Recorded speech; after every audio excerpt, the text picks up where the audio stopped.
muy interesante, Ahí quedó un hueco ahí. Después del tiempo clásico, la antigüedad, la decadencia que viene con el Imperio Romano, el medioevo, todas esas cuestiones, viene el renacimiento deportivo, podríamos llamarlo, llámenlo como quieran, de manos de la nueva potencia imperial, por primera vez, creo. Ustedes en cualquier momento dicen, yo no estoy de acuerdo, levanto la mano y digo, no. Digo, creo que es la primera vez en la historia de la humanidad que una potencia imperial abarca el mundo mundial, a todo el mundo, tiene que ver con su producción industrial, textil, la revolución industrial, y tiene que ver con que tiene el elemento que es una extraordinaria marina, por antonomasia, la marina británica. Inclusive ahí después viene la discusión de qué significa deporte, deportar, lo que se hace, los juegos que se hacen fuera de las murallas, detrás de la puerta. Otros dicen que el deporte viene de puerto. Bueno, puerta, puerto, todo tienen que ver, como habíamos hablado de la carrera, curso, corrida, carretera. Así que la posibilidad de que el deporte, lo que nosotros creemos que hacemos, tenga diversas acepciones, no hay ningún problema. Agarren los libros que no muerden, entonces, o el deportar, el puerto, porque dicen que los marinos hacían su juego después de meses de navegación, enseguida se ponían a jugar al fulbito ahí en la vuelta de Rocha. Dicen, no sé, mi idea es así. No sé, Torres, qué opinará usted, pero yo creo que el deporte nació ahí, en la vuelta de Rocha, ahí cerca del riachuelo. Escúcheme, entonces, ya en 1800, 1900,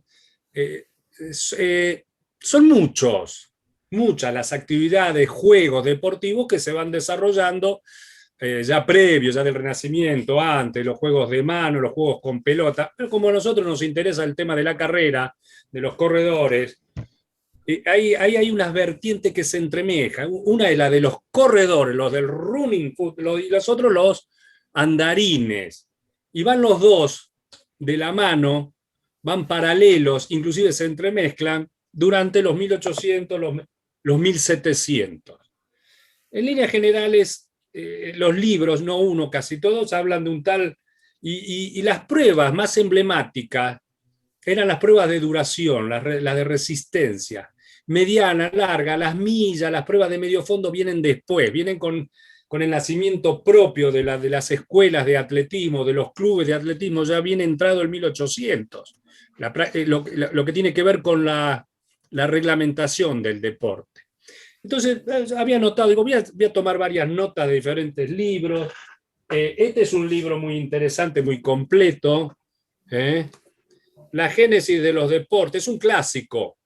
Jean Le Flochman, así se dice, o creo que se dice así. Es un libro clásico que tiene buenos datos sobre los corredores y ese tipo de cuestiones. Por supuesto, en lo que nos hace a lo específico, ya lo presentó el Colo, Pedro Escalmilla. Acá escribió Pedro, fíjense que escribió, ahí dice, para Charlie, gran corredor argentino, con mucho gusto. Acá me lo dedicó Pedro. Yo sugiero también, mentira, este es muy agradable. Si bien es de desarrollo olímpico en general, tiene mucho en lo que tiene que ver con los maratonistas y sus aventuras y desventuras. Historias insólitas de los Juegos Olímpicos de Luciano Guerniche, aunque a veces se choca en el relato con otros autores más o menos ciegos. Ángel Cruz, de atletismo español, tiene un gran desarrollo del atletismo y particularmente de la maratón. Bueno, hay muchos autores. Después, en lo particular, hay autores argentinos cuando nos interesa ver la temática. Bueno, total, por allá, por el 1700, se pone de moda, de onda, la hora. Hasta hace unos años, poco, pero se usaba, o se llegó, yo creo que la última, me diría Carlos, la última competencia contra reloj se debe haber hecho fácilmente hace 30 años, La pista la organizó el Club Celta de Domingo a Maizón. Yo tengo los resultados de ese día. Se corrió la media hora y 10.000. La hora 21 y 20 kilómetros.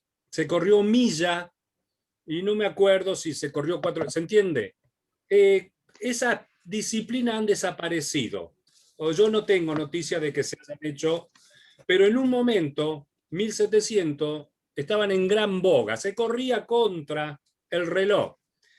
Y por supuesto, fíjense, y se llevaba tabla del récord del mundo de la hora. Hago un rápido repaso. El primer registro, Thomas Carlyle, británico, 17 kilómetros 300 metros, 1740. 48 años después, Evans, 17.400. Ese mismo tenía récord de las 10 millas, 55 minutos 18. Más o menos saquen la velocidad que corrían estos muchachos. Eran buenos en serio. Good, 17.450, 1806. Beer, 1809, 17.580. Jackson, 17.740, 1826. Es decir, no se superaban los récords todos los años. A veces pasaban 20, 25 años. Hay un récord, después se lo digo, registrado, que tardó 70 años, que era el récord de las 2 horas. Un récord que hizo un tal Richard Manx, más conocido por un grabado, no una pintura, un grabado de época de un diario, no me acuerdo el nombre, el News, London News o algo así. Famoso ese grabado, entren en internet, pongan Richard Manx y aparece el grabado, lo venden reproducciones. Así que en 1852 un señor Homit hizo 18.112 metros. Después continúa. Y en esta cuestión de la hora, y en esta cuestión, porque estos son corredores, estos no son andarines. Más allá que alguno de ellos también cumplía función de andarín. Ahora, acá, yo hago un registro, aunque por el paralelo van los andarines, aparece la primer gran figura americana. La primera, yo tenía que ver después vemos los dibujitos todos juntos. Los dibujitos, ¿cómo se llaman los grabados? Las fotos, hay fotos también, un poco más adelante. La primer gran figura americana es un indio, un indígena, muchachito. El tipo era de allá cerca del lago Ontario, un indio Séneca, de la tribu iroquesa. Bueno, hay todo un relato, un personaje famoso, muy reconocido en Estados Unidos, con mucho homenaje, carreras en su homenaje. Luis Bennett, que llamaban, ya lo nombramos acá, Deerfoot, pie de gamo. Ya se imaginarán cómo será la figuración que se hacían los muchachos. Este pibito, nacido en 1828, en 1851 va a una carrera con escolares y el tipo gana 5 millas. 5 millas, saquen la cuenta. Ese día el muchacho metió 25 minutos flat, dicen los yankees, 0, 25-0. Anda a saber cómo lo tomaban. Pero 5 millas en 25 minutos. ¿A cuánto corrió el kilómetro? A ver, los deportistas le sacan el Garmin y se mueren de hambre ustedes, ¿eh?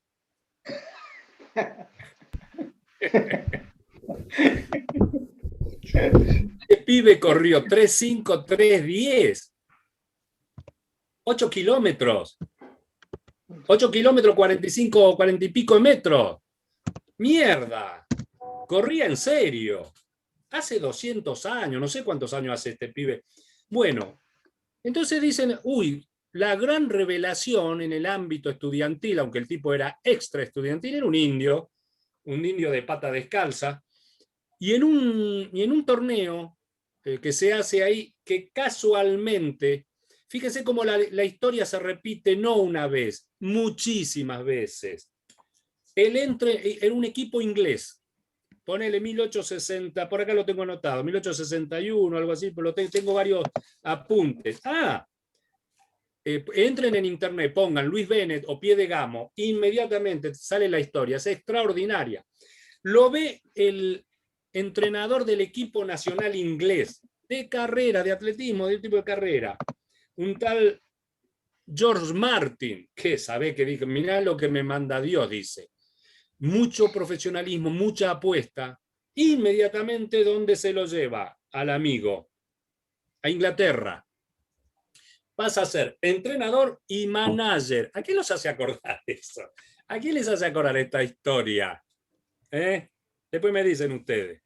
Este indígena, que tenía nombre indio, como Wato Suk, tenía un nombre parecido, tenía nombre yanqui, Luis Bennett, pero el tipo se anotaba con el seudónimo de casaca roja, de red jacket, de campera roja. ¿Qué le pasaba a este? No, era un homenaje que él hacía a un gran jefe, un gran luchador de su tribu de 50, 80 años antes. Así que este muchacho, cuando ganó esas 5 millas, se llevó 50 piedrólares. Le gustó la... Entonces se lo lleva George Martin a Londres y lo regentea y empieza un profesional absoluto y entonces le construye no solamente el entrenamiento, sino todo un recorrido. En esa época se hacía. Me han contado, tal vez Martínez sepa del tema, me han contado que tanto como Pavo Nurmi y como Zabalita hacían este tipo de tours, bajo cuerda se supone, por Estados Unidos, y recolectaban piedrólares, imagínense. Bueno, vamos a poner las cosas en orden acá. Cualquier corredor nuestro, en la época del amateurismo, se cansó de correr en el interior de nuestro país, yo presupongo, en otros países, cobrando bajo tabla. Yo he escuchado los relatos de Domingo, de Osvaldo, No, de... antes, ¿eh? antes. No, no, antes. Hay un libro que es la historia del atletismo linqueño, de Lincoln, Sí, que ahí se dice que Zavala, antes de ir a los Juegos Olímpicos, corrió por plata, cobró para ir y cobró porque ganó. Y lo cómico es que Pavo Nurmi queda fuera de los Juegos Olímpicos de Los Ángeles 32 porque se le acusa por haber corrido por plata. claro, Lo que pero pasa es que, bueno, olvídate. Zavala, convengamos que fue con una edad, le hicieron un documento falso, todo Sí, mal. sí, sí, toda una No, historia. no, convengamos que en estas pampas en aquella época no había internet, no había redes sociales, entonces no había fotos.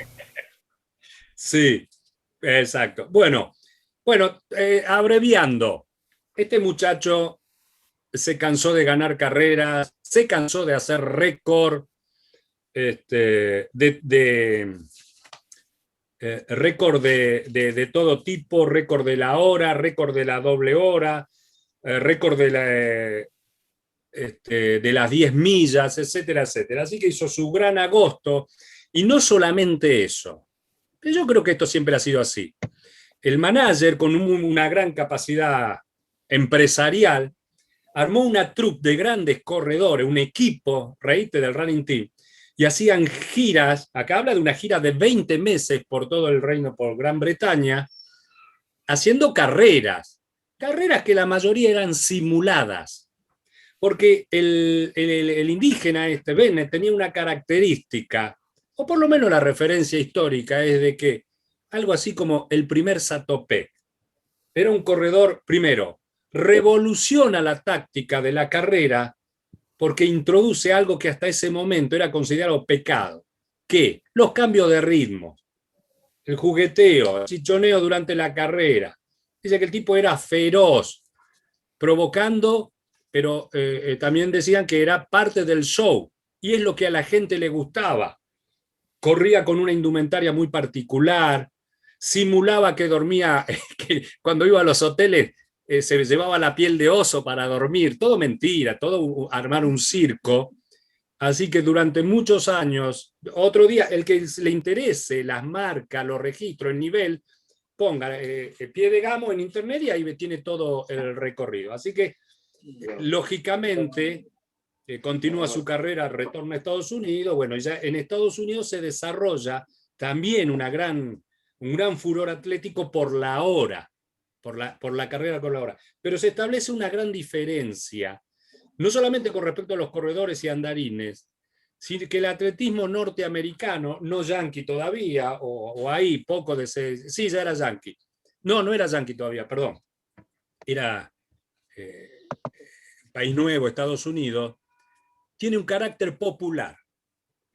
El juego de carrera, las apuestas, es empezado a practicar por las clases un tanto más populares, mientras que en Gran Bretaña el distintivo era nobiliario, era la nobleza. Además, ellos hacían todo su reglamento justamente para impedir la práctica popular, o por lo menos competir con los populares. Ahora, simultáneamente con este desarrollo, y ya enseguida ya llegamos a Grecia, a la Nueva Grecia, con este desarrollo, el tema de los andarines, porque los ingleses siempre han sido aficionados a las carreras de larga distancia. Y yo digo, ¿qué son de larga distancia? 50 kilómetros, 40, no, son locuras.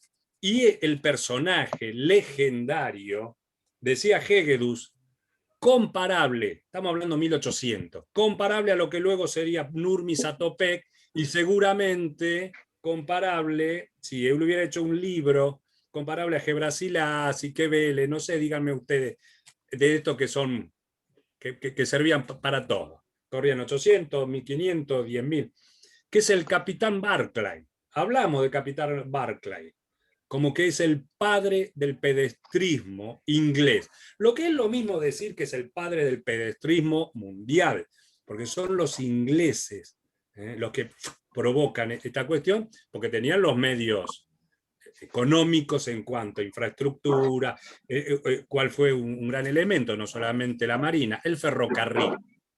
El ferrocarril ha generado no solamente gran parte, por no decir casi toda, nuestra estructura deportiva. Pero no es en Argentina, no, en todo el mundo. La presencia del ferrocarril, los clubes que devienen del ferrocarril, ustedes hagan ahí, empiecen en los clubes de fútbol, y va a ser difícil uno que no tiene un origen ferroviario, directo o indirectamente. ¿Se entiende? Entonces, les tiro unos números de mi amigo personal Barclay, el capitán. Aclaremos que Barclay no solamente es reconocido como deportista, sino por su servicio militar, su servicio, o sea, digamos, tiene toda una carrera militar de altísima importancia. ¿Sí? Juntaba las dos cuestiones. Se hacían competencias de 3 días, a ver quién se la bancaba. Enseguida pasan a hacer competencia de 6 días. Los récords son increíbles. ¿Qué queda de esas competencias de 6 días? ¿Qué quedó? ¿Qué competencia nosotros hasta hace poco hacíamos de los 6 días? Eso pasa al ciclismo casi inmediatamente, cuando ya la bicicleta empieza a ser un elemento deportivo importante. Ahora, le tiro algunos nombres algunos números de Barclay. Lo tengo para acá rápido. Tengo con otros corredores, con otros deportistas. Bueno, se la hago corta. La hazaña más importante de Barclay es una competencia que son 1000 millas en 1000 horas. Ese fue su, ¿cómo se dice? Su legado máximo. Ahora, antes de eso, el amigo en 1801 caminó, trotó, corrió 110 millas en 19 horas. En 1802, 64 millas, 103 kilómetros en 20 horas. En 1805, 72 millas. En 1806, 100 millas. En 1807, 78 millas.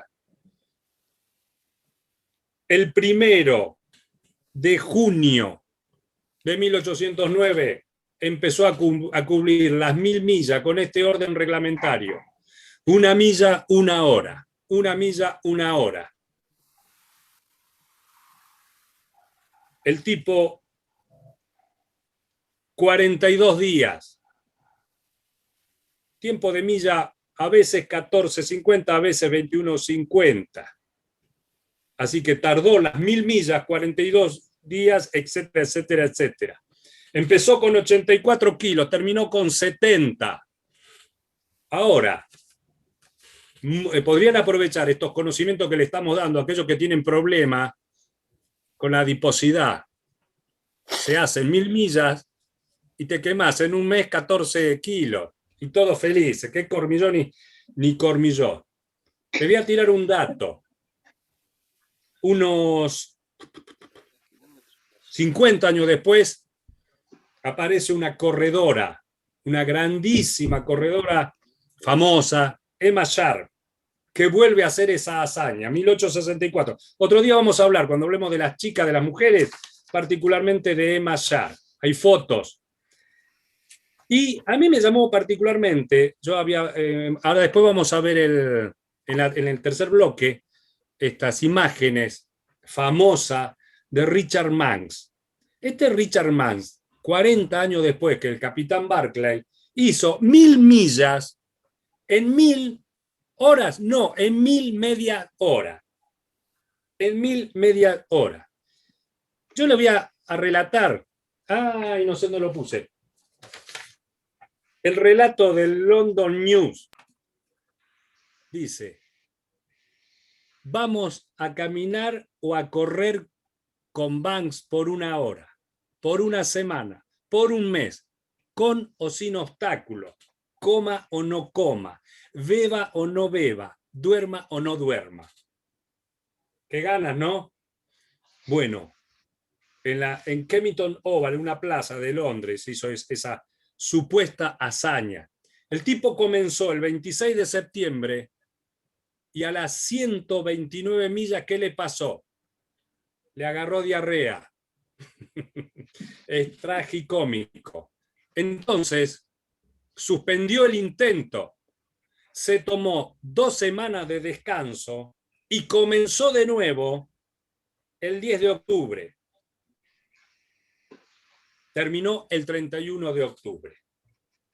Termina la carrera, al día siguiente está festejando, porque acá corría mucho dinero, está festejando su hazaña y promete rápidamente el récord, bajar las 20 millas de 2 horas. Y lo logra. Recién 70 años después, un corredor, Weston, logró bajar y hacer 1 hora 58. ¿Cómo estaba eso certificado? ¿Cómo no estaba eso certificado? No sé. Esto es lo que dice la historia. Así que ese era el ámbito, sobre todo el de los corredores que corrían en la hora, las 10, las 15, las 20 millas, con que sorprende al mundo deportivo atlético los Juegos Olímpicos del 96, 1896. No sé si quiere acá retomar, Carlos, o tomar, y comenzamos, sobre todo con la parte final, con los datos de Michel Brel, la copita, ese tipo de cosas y la previa, que es muy larga, la previa de la primer maratón. No sé si querés, y lo vamos mechando, Carlos, como vos quieras. Sí, nos metemos de lleno.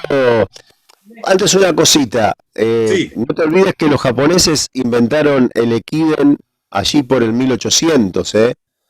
O sea, Oriente tiene una historia muy particular de corredores y carreras que Occidente ha ignorado.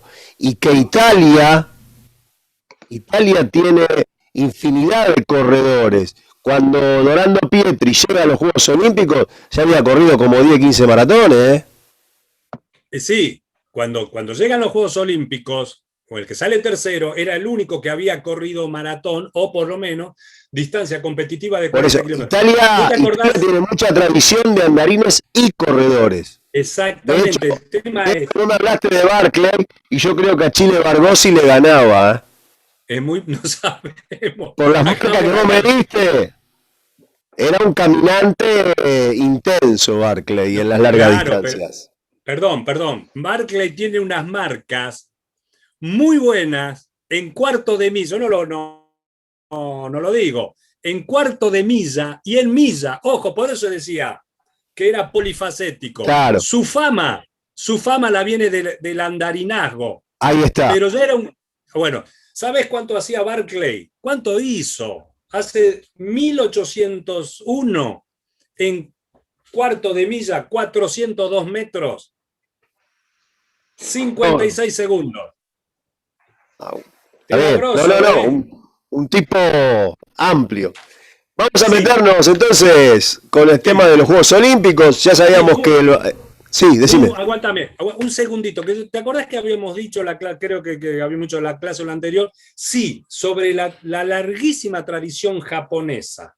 Y sí, también ya en el primer juego aparece el tema de los italianos, aunque ellos no mandan representantes, sí mandaron uno, pero no lo dejaron correr, pobre tipo. Que ahora me Claro, vas a decir vos. acá hay Ahora me vas a decir. se puede elucubrar una teoría. Como el maratón no era parte de los Juegos Olímpicos, Claro, los equipos o los países que armaron sus equipos no han tenido corredores de larga distancia.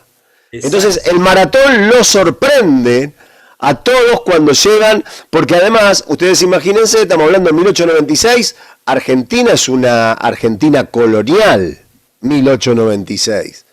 Sí, No un es poquito. no es una Argentina industrializada. Y además, los demás países, no todos se podían trasladar con la facilidad de hoy para llegar a Grecia. Entonces, los equipos se arman como pueden. Pero bueno, como yo les decía antes, la prueba no estaba en el calendario ni en la idea del Se barón Pierre inventó. Coubertin. Entonces, Michel Brel, un filólogo francés, le propone revivir la gesta del soldado Filipides, no el de la historia, sino el del poema de Browning, que en el poema Filipides termina diciendo que Filipides corrió, avisó y se murió, desnudo, como la foto que pone Charlie Orué cada vez que hace la charla. Ya me va a llegar la. Entonces, el varón Preporten no quiere integrar esta carrera, el maratón, y la idea era largar desde maratón, donde se realizaron las guerras médicas que ya explicaron los dos profesores muy bien, y llegar a el estadio olímpico. Menos de 40 kilómetros, 39 y monedas sería la distancia. Pero en las rutas, sí, Charlie. Sí, un pequeño tema. Cuando Brel, yo sugiero, Sí, hay muchos relatos y mucha historia y tardíamente yo descubrí un apunte, un trabajo para la revista Sitius Altius Fortius, ya de hace 10, 12 años, de un tedioso, un profesor, no sé, no lo googleé, González, con otros muchachos españoles, que me parece extraordinario ese relato. Es el más completo que yo conozco sobre la organización y la realización, que la pueden ustedes buscar, googlear y leerlo, se llama La primera maratón de la historia, donde entre otros datos te dice cómo venía la carrera, quién iba primero a tantos kilómetros, etcétera, etcétera, etcétera. Por supuesto, adolece de muchas cuestiones que uno lee en Escamilla o lee en Ángel Cruz, que es un autor español, pero un dato, cuando Brel, lo entiendo yo así, cuando Brel empieza a promover y lo lisonjea, creo que en primera instancia se pensó en 48 kilómetros. Luego, porque el problema es el siguiente, el supuesto camino del amigo Filípides no existía más, pero aparte era muy denso de subida, bajada. Creo que Escalmilla pone ¿cómo se dice? Un perfil de carrera. sí, Dice, sí, en las no, primeras páginas del libro. sí, no, entonces le buscan la vuelta y es ahí donde le encuentran un recorrido que encima hay que limpiarlo, que es por la costa o cercano a la costa. Sí, dale. No, bueno, entonces, como ante la negativa del Balompié de Cortés, Michel Bell dice, vos no te da problema que la copa, yo voy a poner una copa de plata para el ganador del maratón. Eh, la gran duda que se presentaba, a pesar de que Charlie habló de andarines, se habló de corredores y demás, era saber si un hombre de esa época podía realizar esa distancia. Por lo menos la organización tenía esa duda. Tengamos en cuenta que Charlie habló de un deporte netamente amateur y con algunas marcas registradas, pero federativamente nada. Nada hasta ese momento. Y el varón Pierre de Coubertin quería hacer algo federativo. Bueno, lo que hacen es, en febrero de 1896, es largar de maratón hacia Atenas dos corredores, Gregoris y Giannoulis. El primero en llegar, Giannoulis, con 3 horas 35, se le tomó las condiciones físicas, estaba en buen estado. El mejor que estaba era Gregoris, y después se descubrió que hizo gran parte del trayecto en carro, por eso estaba mejor que Giannoulis, que había corrido toda la carrera, y se decide alargar el 10 de abril. Entonces podemos decir que Gregoris no es maratonista y Giannoulis sí. No, la postilla de esto es que Clemen Melpomene, atleta griega, en marzo de 1896, corre la distancia que había hecho Gregoris y Giannoulis para demostrarle al varón Pierre de Coubertin que las mujeres podían participar del maratón. Es todo un capítulo, sí.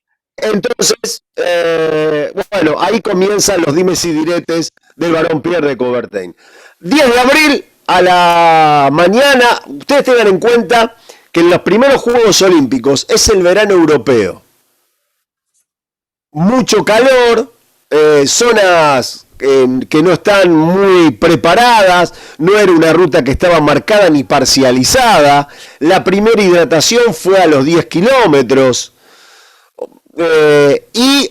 Sí, Charlie. No te apures porque ahora se va a cortar. Ah, bueno. Vos me habías dicho, bueno, primero lo de esta prueba.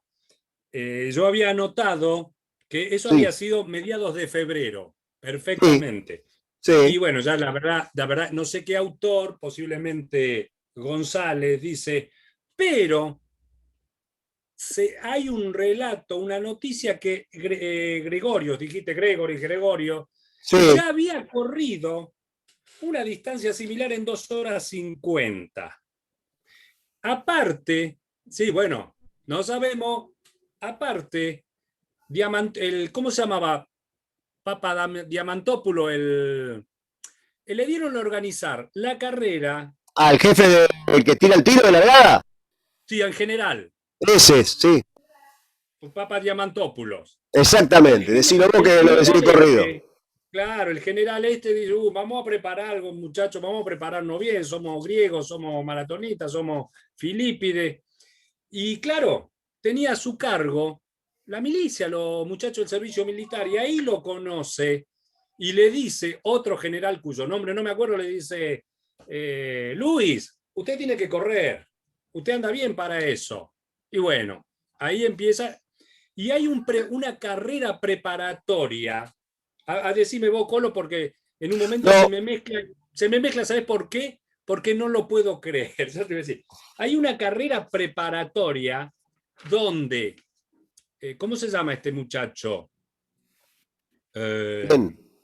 Donde se corre una carrera preparatoria, no clasificatoria, donde Vasilakos, que después corre la maratón, mete 3 horas 18. Ah, sí, está bien. Corre Velocas, que es amigo nuestro, Sí. y bueno, esos nombres se me borran. Bueno, pero algo que yo me resisto a creer que sea realidad. Hacen la clasificación para ver cuáles son los corredores que representan a Grecia. Y la hacen, yo lo anoté, me puedo equivocar o no, creo que no, 6 días antes de la prueba de la maratón. Delfo Cabrera tiene varios corredores que han cometido ese desaguisado. No voy a hacer nombre. Yo tenía un corredor que corrió maratón. Digo, ¿cómo fue tu primer maratón? Y yo no sabía. Yo sabía que se corría el domingo. Y el miércoles probé 42 kilómetros a ver si aguantaba. No está No, presente acá. No está presente acá. yo te puedo contar en línea de los atletas, antiguamente cuando teníamos el teléfono, teníamos el día de la maratón, el sábado a la noche atendíamos personalmente de 20 a 22 para los ansiosos. Nos preguntaban dónde estaban los parciales y demás. Y un día atiendo a uno que me dice, estoy bárbaro para el maratón. Sí, digo, ¿entrenaste bien? Sí, sí, esta mañana metí 42 y llegué bárbaro. Al otro día iba a correr 42 de vuelta. Una Tremendo. cosa, una cosa. En este trabajo puedo decir, Spiridon no corrió nunca más. Ganó, hizo su vida, ¿no? Y en el 36 los alemanes lo invitan a Berlín. Sí, Y bueno, es una ahí, movida política. claro, un periodista alemán le hace un reportaje y se transcribe una de las pocas que yo conozco, no conozco. Él cuenta, Spiridon a los 60 y pico de años, cuenta cómo fue la carrera. Y cuenta lo de que estaba hecho papa, porque el selectivo fue muy sobre la marcha y él entró quinto y ni siquiera había hecho la marca que le dijo el general. El que hace más de 3 horas 5 lo fleto. Mentira. Después corrieron un montón. ¿Se entiende lo?